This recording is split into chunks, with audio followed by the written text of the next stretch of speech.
ಆಜ್ಞಾಚಕ್ರವನ್ನು third I ಚಕ್ರ ಅಂದ್ರೆ ಮೂರನೇ ಕಣ್ಣಿನ ಚಕ್ರ, ಭ್ರೂಮಧ್ಯ ಚಕ್ರ, ಪ್ರಜ್ಞಾಚಕ್ರ ಮತ್ತು ಲಲಾಟ ಚಕ್ರ ಅಂತ ಕೂಡ ಹೇಳ್ತಾರೆ. ಆಜ್ಞಾಚಕ್ರ ತುಂಬಾನೇ ಇಂಪಾರ್ಟೆಂಟ್, ಯಾಕೆಂದ್ರೆ ನಮ್ಮ ಮನಸ್ಸನ್ನು ಸಂಪೂರ್ಣವಾಗಿ ನಿಯಂತ್ರಿಸುವ ಚಕ್ರ ಇದು. ಯಾವಾಗ ಶಕ್ತಿಯ ಹರಿವು ಮೂಲಾಧಾರ ಚಕ್ರದಿಂದ ಆಜ್ಞಾಚಕ್ರದವರೆಗೆ ಚಲಿಸುತ್ತದೆ, ನಮ್ಮ ಪ್ರಜ್ಞೆ, ನಮ್ಮ ಕಾನ್ಶಿಯಸ್ನೆಸ್ ಹೆಚ್ಚುತ್ತದೆ. ಈ ಆಜ್ಞಾಚಕ್ರದಲ್ಲಿಯೇ 3 ಮುಖ್ಯ ನಾಡಿಗಳು ಇಡ, ಪಿಂಗಳ ಮತ್ತು ಸುಷುಮ್ನ, ಇವು 3 ಸೇರುತ್ತವೆ.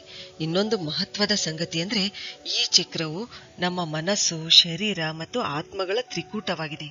ಆಜ್ಞಾಚಕ್ರವು ನಮ್ಮ ಪಿಟ್ಯೂಟರಿ ಗ್ರಂಥಿಗೆ ಸಂಬಂಧಿಸಿದೆ. ಪಿಟ್ಯೂಟರಿ ಗ್ರಂಥಿ ಏನಿದೆಯಲ್ಲ, ಇದು ಎಲ್ಲಾ ಗ್ರಂಥಿಗಳನ್ನು ಕಂಟ್ರೋಲ್ ಮಾಡತಕ್ಕಂತ ಒಂದು ಮುಖ್ಯ ಗ್ರಂಥಿ. ಆಜ್ಞಾಚಕ್ರದಿಂದ ಶಕ್ತಿಯು ಮೇಲೇರಿದರೆ ಜ್ಞಾನೋದಯವಾಗಿದೆ ಅಂತ ಹೇಳ್ತೀವಿ. ನಮ್ಮಲ್ಲಿ ಮತ್ತು ಪರಮಾತ್ಮನಲ್ಲಿ ವ್ಯತ್ಯಾಸ ಉಳಿಯೋದಿಲ್ಲ, ಯಾಕೆಂದ್ರೆ ಆತ್ಮವು ಪರಮಾತ್ಮನಲ್ಲಿ ಸೇರುತ್ತದೆ, ಸೆಲ್ಫ್ ರಿಯಲೈಸೇಷನ್ ಆಗುತ್ತದೆ.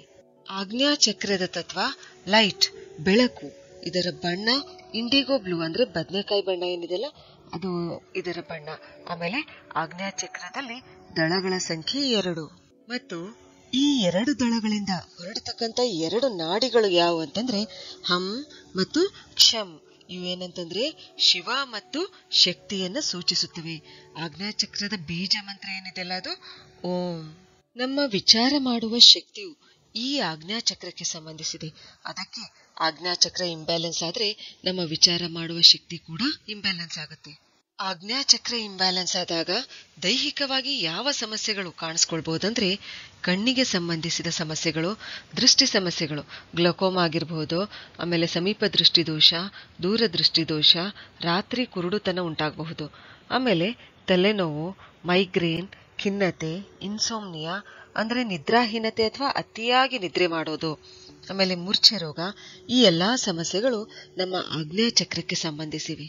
ಇನ್ನು ಮಾನಸಿಕವಾಗಿ ನಿರ್ಣಯ ತೆಗೆದುಕೊಳ್ಳಲು ಆಗಲ್ಲ, ವಿಚಾರ ಮಾಡುವ ಶಕ್ತಿ ಇರಲ್ಲ, ಮೆಮೊರಿ ಲಾಸ್ ಆಗುತ್ತೆ, ನೆನಪಿನ ಶಕ್ತಿ ಇರಲ್ಲ, ಮನಸ್ಸು ಶಾಂತ ಇರಲ್ಲ, ಆಮೇಲೆ ಡೇ ಡ್ರೀಮಿಂಗ್ ಅಂದ್ರೆ ಹಗಲುಗನಸು ಕಾಣ್ತಾ ಇರ್ತಾರೆ, ಆಮೇಲೆ ಕನ್ಫ್ಯೂಷನ್ ಇರುತ್ತೆ, ಕಲ್ಪನೆಯಲ್ಲಿ ಅಥವಾ ಭ್ರಮೆಯಲ್ಲಿ ಇರುವುದು ಇಷ್ಟಪಡ್ತಾರೆ.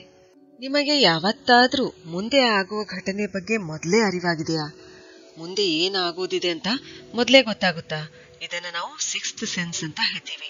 ಇದೇನಿದೆಲ್ಲ ಇದು 6th ಸೆನ್ಸ್, ಇದು ಆಜ್ಞಾಚಕ್ರಕ್ಕೆ ಸಂಬಂಧಿಸಿದೆ. ಆಜ್ಞಾಚಕ್ರ ಬ್ಯಾಲೆನ್ಸ್ ಆದ್ರೆ ಏನಾಗುತ್ತೆ ಗೊತ್ತಾ? ನಮ್ಮಲ್ಲಿ ದಿವ್ಯ ಶಕ್ತಿಗಳು ಜಾಗೃತ ಆಗುತ್ತವೆ, ದೂರದೃಷ್ಟಿ ಇರುತ್ತೆ, ಆವಿಷ್ಕಾರ ಅಥವಾ ಇನ್ವೆನ್ಷನ್ ಅಂತ ಹೇಳ್ತೀವಲ್ಲ, ಅದು ಮಾಡ್ತಕ್ಕಂಥ ಶಕ್ತಿ ಇರುತ್ತೆ, ನೆನಪಿನ ಶಕ್ತಿ ಹೆಚ್ಚುತ್ತದೆ.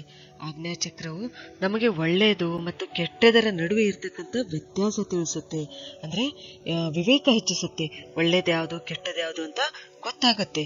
ಈ ಚಕ್ರ ಏನಿದೆಲ್ಲ, ಇದು ನಮ್ಮ ಲಾಜಿಕಲ್ ಬ್ರೈನ್ ಅಂದ್ರೆ ನಮ್ಮ ತಾರ್ಕಿಕ ಬುದ್ಧಿಯನ್ನು ತೀಕ್ಷ್ಣ ಮಾಡುತ್ತದೆ, ಶಾರ್ಪನ್ ಮಾಡುತ್ತದೆ ಮತ್ತು ನಮ್ಮ ಬಿಲೀಫ್ ಸಿಸ್ಟಮ್ ಅನ್ನು ಸ್ಟ್ರಾಂಗ್ ಮಾಡುತ್ತದೆ.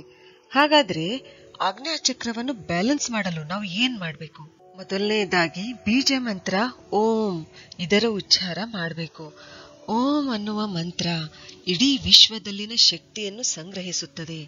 ಓಂ ಜಪಿಸುವುದರಿಂದ ನಮ್ಮ ಪ್ರಜ್ಞೆಯು ಮೂಲಾಧಾರ ಚಕ್ರದಿಂದ ಆಜ್ಞಾಚಕ್ರಕ್ಕೆ ಬರುತ್ತದೆ. ಇಂಡಿಗೋ ಬ್ಲೂ ಬಣ್ಣ ಅಂದ್ರೆ ಬದನೆಕಾಯಿ ಬಣ್ಣ ಅಂತ ಏನ್ ಹೇಳ್ತೀವಲ್ಲ, ಅದು ಈ ಬಣ್ಣದ ಬಟ್ಟೆ ಧರಿಸೋದ್ರಿಂದ, ಈ ಬಣ್ಣದ ವಸ್ತುಗಳನ್ನ ಬಳಸೋದ್ರಿಂದ ಕೂಡ ಏನಂತಂದ್ರೆ ಆಜ್ಞಾಚಕ್ರವನ್ನು ನಾವು ಬ್ಯಾಲೆನ್ಸ್ ಮಾಡಬಹುದು. ಈ ಚಕ್ರವನ್ನ ಬ್ಯಾಲೆನ್ಸ್ ಮಾಡಲು ಸಾಮಾನ್ಯವಾಗಿ ಬಳಸ್ತಕ್ಕಂಥ ಜೆಮ್ ಸ್ಟೋನ್ಸ್ ಗಳು ಯಾವಂತಂದ್ರೆ ಸೆಲೆಸ್ಟೈಟ್, ಅಮೆಥಿಸ್ಟ್ ಮತ್ತು ಪರ್ಪಲ್ ಫ್ಲೋರೈಟ್. ಧ್ಯಾನ ಮಾಡೋದ್ರಿಂದ, ಮೆಡಿಟೇಷನ್ ಮಾಡೋದ್ರಿಂದ ಆಜ್ಞಾಚಕ್ರ ಬ್ಯಾಲೆನ್ಸ್ ಆಗುತ್ತೆ. ಎಲ್ಲಾ ಚಕ್ರಗಳು ಬ್ಯಾಲೆನ್ಸ್ ಆಗುತ್ತವೆ ಮೆಡಿಟೇಷನ್ ಮಾಡೋದ್ರಿಂದ.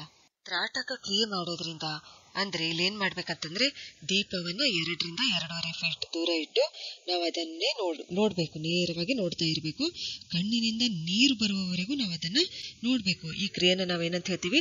ತ್ರಾಟಕ ಕ್ರಿಯೆ ಅಂತ ಹೇಳ್ತೀವಿ. ಈ ಕ್ರಿಯೆ ಮಾಡೋದ್ರಿಂದ ಕೂಡ ಏನಾಗುತ್ತೆ? ಆಜ್ಞಾಚಕ್ರ ಬ್ಯಾಲೆನ್ಸ್ ಆಗುತ್ತೆ. ಅಷ್ಟೇ ಅಲ್ಲ, ನಮ್ಮ ಕಣ್ಣಿನ ಸಮಸ್ಯೆಗಳು ಕೂಡ ಏನಂತಂದ್ರೆ ಈ ಕ್ರಿಯೆಯಿಂದ ದೂರ ಹೋಗುತ್ತವೆ. ಆಮೇಲೆ ಸೂರ್ಯೋದಯ ಮತ್ತು ಸೂರ್ಯಾಸ್ತದ ಸಮಯದಲ್ಲಿ ಸೂರ್ಯನನ್ನ ನಾವು ಸ್ವಲ್ಪ ಹೊತ್ತು ನೋಡ್ತಾ ಇರಬೇಕು. ಈ ಕ್ರಿಯೆಯಿಂದ ಕೂಡ ಏನಂತಂದ್ರೆ ನಮ್ಮ ಆಜ್ಞಾಚಕ್ರ ಬ್ಯಾಲೆನ್ಸ್ ಆಗುತ್ತೆ ಮತ್ತು ಕಣ್ಣಿನ ಶಕ್ತಿ ಕೂಡ ಏನಂತಂದ್ರೆ ಇದರಿಂದ ಹೆಚ್ಚುತ್ತದೆ.